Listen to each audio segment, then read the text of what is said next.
Well, according to the American Heart Association, less than 12% of people survive out of hospital cardiac arrest. They also say that CPR can double or even triple the chances of survival. And tonight's everyday hero is a man who didn't think much of his CPR training until he was forced to put it to the test. Deb Knapp reports. What started out as a typical soccer game for Carlos Menezes changed in an instant. I look up, there's a person laying on the ground kind of sideways. A player from the other team wasn't getting up after falling.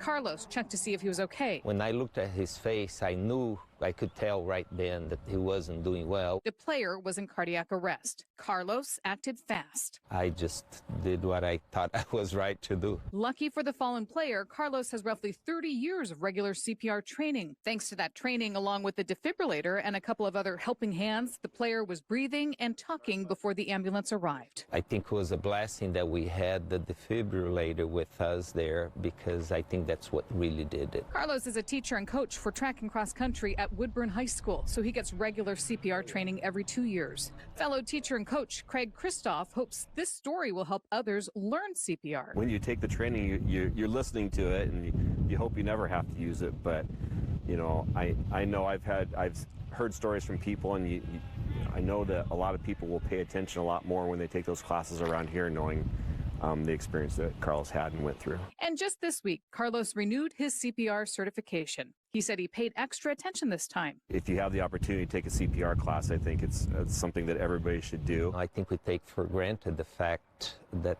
they're offered to us, and we go to them just as a requirement.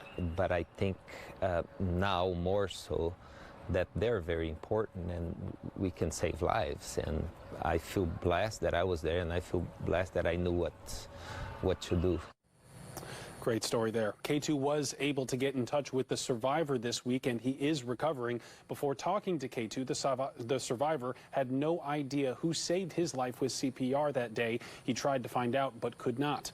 Now he plans on thanking Carlos personally. Now, a question for you watching. Do you know an everyday hero? Go to KATU.com to nominate them.